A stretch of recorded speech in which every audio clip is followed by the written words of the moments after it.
পশ্চিমবঙ্গের মুখ্যমন্ত্রী মমতা বন্দ্যোপাধ্যায়ের প্রতিনিধিত্বকারী ভবানীপুরের নির্বাচনী এলাকায় প্রতিদ্বন্দ্বিতা তীব্র আকার ধারণ করেছে।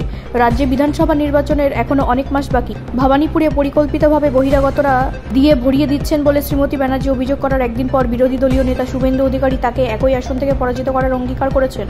আমি আজকাল দেখছি যে অনেক জায়গায় দরিদ্রের বস্তি ভেঙে ফেলা হচ্ছে এবং সেখানে বড় বড় আবাসিক প্রকল্প তৈরি করা হচ্ছে।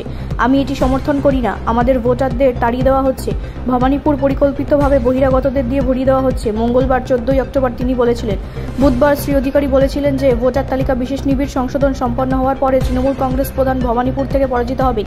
এই আসনে 8টি ওয়ার্ডের মধ্যে 5টিতে বিজেপি এগিয়ে রয়েছে। বিজেপির নেত্রী আরও বলেন, এই প্রথমবার নয় যে শ্রী অধিকারী বলেছেন যে আগামী বিধানসভা নির্বাচনে ভবানীপুরে মুখ্যমন্ত্রী তীব্র বিরোধিতার মুখোমুখি হবেন। কলকাতার মেয়র ফিরহাদ হাকিম সহ তৃণমূল কংগ্রেসের সিনিয়র নেতাদের এক সমাবেশে টেলিফোনে মুখ্যমন্ত্রী এই মন্তব্য করেন।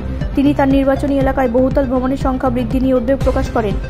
বহিরাগোটা শব্দটি প্রায়শই তৃণমূল কংগ্রেসের নেতারা রাজনৈতিক আলোচনায় বহিরাগতদের লক্ষ্য করে ব্যবহার করেছেন, বিশেষ করে যাদের মাতৃভাষা বাংলা নয়। তবে শ্রীমতী ব্যানার্জি স্পষ্ট করে বলেছেন যে যারা রাজ্যে বসবাস করে এবং কাজ করতে আসেন তাদের সকলকে বাংলার মানুষ হিসেবে গণ্য করা হয়, কিন্তু যারা হঠাৎ করে বাইরে থেকে আসেন, প্রচুর অর্থ ব্যয় করেন, জমি এবং বাড়ি কেনেন, তারপর স্থানীয়দের স্থানচ্যুত করেন, তারা বহিরাগত, তিনি বলেন। ব্যুরো রিপোর্ট, রাষ্ট্রীয় প্রসার বাংলা।